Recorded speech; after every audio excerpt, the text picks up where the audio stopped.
I'm Margaret. If you have known me for more than 2 minutes, you've probably heard me talk about liturgies. And if you've known me for more than 2 minutes, I've probably read one at you. So it might not be a surprise to anybody that I'm going to be talking about liturgies this morning. If that is maybe a less familiar term for you, a liturgy is basically a communal prayer.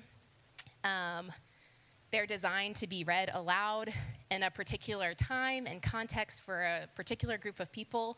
And that's part of why I love them, is because we read liturgies today that people before us, in their place and in their moment in history, read together and prayed to the Lord, that we also get to read now, and that people who come after us will get to participate in and read and declare as true. And so I love liturgies, they're prayers.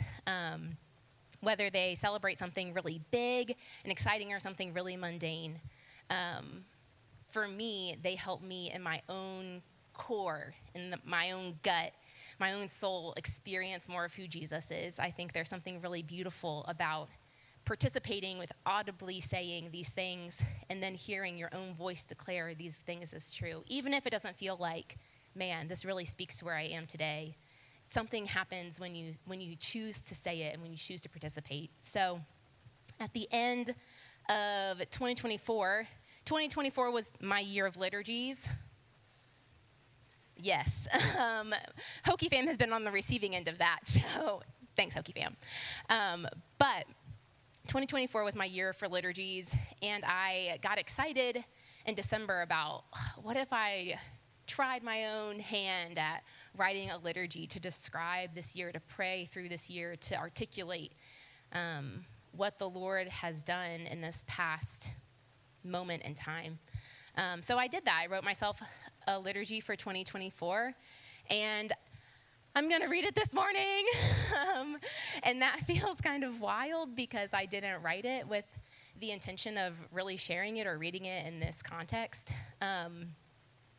But I think when I think about what is God doing in my life right now, honestly, I'm not sure. But I've got to believe that it's a continuation of the things that he was doing a couple months ago, last year, that he's continuing to grow and to stir and to cultivate these things in me.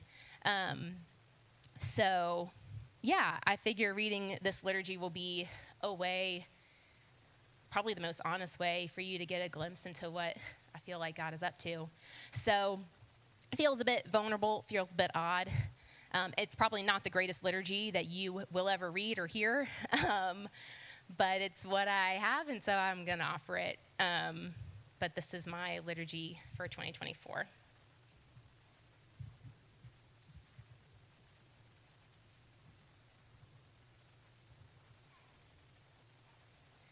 O Lord, you have burdened me with stubborn hope. In the fog of uncertainty, we have looked for light. In the bleeding of wounds, we have anticipated healing.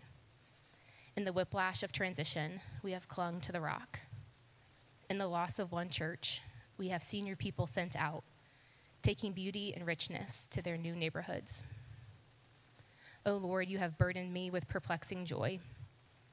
In the midst of grief, we have delighted in the newness of what you are doing. In the wake of disappointment, we believe that you don't withhold goodness from us. In the wrestling of our souls, we have received strange grace. In the path we didn't expect, we have been excitedly received, finding community in the flock you've sustained. O Lord, you have burdened me with messy praise. In the exclamations of celebration, we have remembered the cost. In the holy moments, we have wept. In stepping out in obedience, we have grasped for control. In longing to be faithful, we have chosen to be self-sufficient, blind to our humanity and need for you.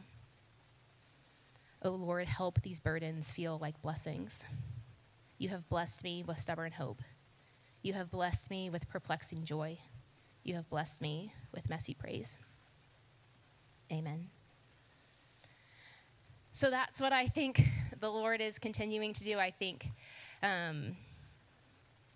he is rooting me in this really stubborn hope.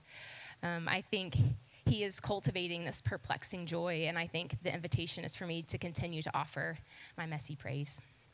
I'm Margaret, and that is my snapshot.